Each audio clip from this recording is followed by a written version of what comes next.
ये खबर पारुल यूनिवर्सिटी द्वारा प्रस्तुत की गई है। देखिए, ये उद्धव ठाकरे जी का बड़प्पन है कि उन्होंने ऐसा कहा, लेकिन उद्धव ठाकरे जी के नेतृत्व में ही हम पिछले कई वर्षों से चुनाव जीत रहे हैं। 2014 के लोकसभा में आपको याद होगा, हम 18 सांसद हमारे चुन के आए थे।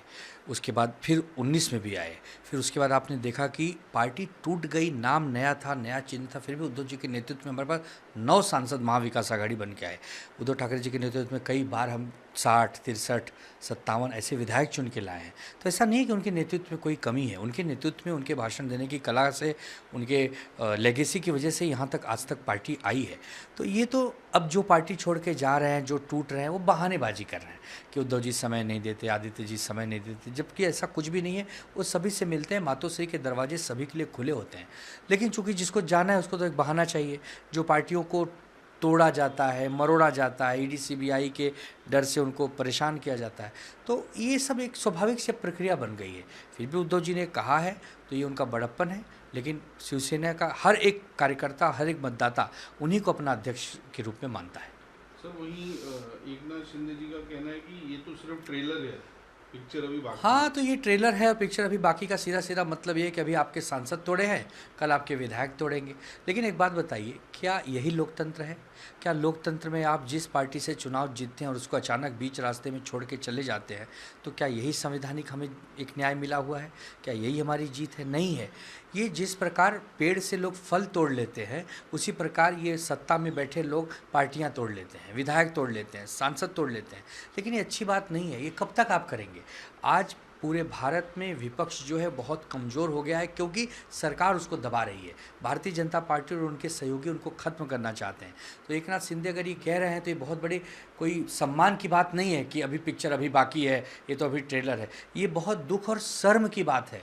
इस पर ताली नहीं बजाना है, इस पर आत्मचिंतन करना है कि क्या ऐसा लोकतंत्र हम दे रहे हैं इस दुनिया को, आने वाली पीढ़ियों को हम क्या समझाएंगे। सर, वहीं जो शिवसेना के एमएलए दीपक वसंत केसरकर, उनका कहना है कि जो भी आइडियोलॉजी है वो बाला साहब ठाकरे की ही है। एकनाथ शिंदे भी जो है वो भी बाला साहब ठाकरे की ही आइडियोलॉजी। देखिए, आज ये लोग, तभी लोग उनके साथ आज ये लोग विधायक बने हमारी पार्टी से, मंत्री बने हमारी पार्टी। अब जब पार्टी छोड़ के कहीं और जाके मलाई खाने मिल रहा है तो उनकी भाषा बोल रहे हैं।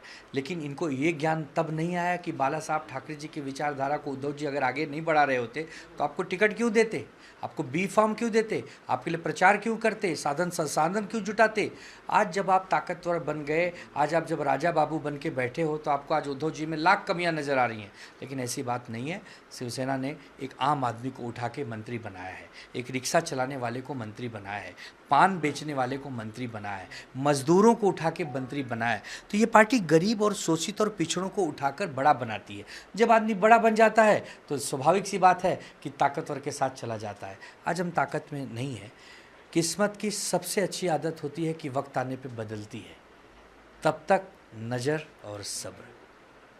सर, वही महाराष्ट्र जो एकनाथ शिंदे जी हैं, उनका कहना है कि जो भेड़िया है वो अगर शेर की जो है पहन ले तो वो भेड़िया शेर नहीं बन जाता है। देखिए, ऑपरेशन टाइगर ये लोग कर रहे हैं। इसका मतलब जो हमारी पार्टी उसमें तो टाइगर है। टाइगर जहाँ होता है वहीं आप ऑपरेशन करेंगे। तो इन्होंने हमारे पार्टियों को तोड़ने के लिए ऑपरेशन भेड़िया नाम तो रखा नहीं।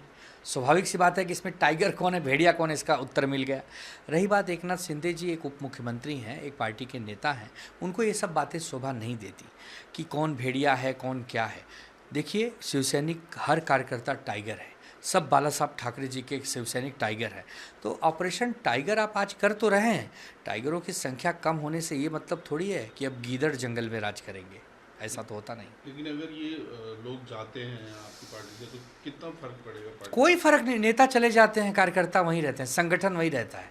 2022 में पार्टी तोड़ी दी गई, 20 विधायक चुन के ला दिए हम 24 में, 9 सांसद चुन के ला दिए, फिर ला देंगे 2029 में, फिर 15-20 लोकसभा सांसद चुन के लाएंगे। ये तो खेती है। शिवसेना खेती करती है, फसल उगाती है। कोई भी काट ले जाए वो अलग बात है, लेकिन फिर फसल बो देंगे। सांसद बनाते हैं हम लोग, नेता हम लोग पैदा करते हैं।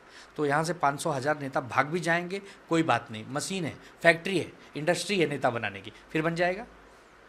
वहीं तृणमूल कांग्रेस में भी देखिए, तृणमूल कांग्रेस का विषय अलग है, हमारा विषय अलग है। हम महाराष्ट्र की पार्टी, मराठी माणूस और हिंदुत्व के मुद्दे पर हम आगे बढ़े हैं, तो हमें कोई तोड़ नहीं पाएगा। तृणमूल हो, चाहे आम आदमी पार्टी हो, चाहे शरद पवार जी की पार्टी हो, वो अलग पार्टी है, हम अलग पार्टी हैं। हम लोग टाइगर थे, टाइगर हैं, टाइगर रहेंगे। टाइगरों की संख्या कम होने से जंगल में हिरन राज नहीं करते, एक ही टाइगर हो तो वही राजा होता है।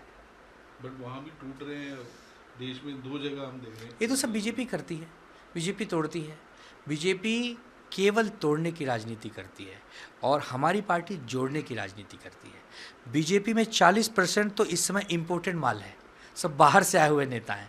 बीजेपी का खुद का आइडियोलॉजी कहाँ बचा?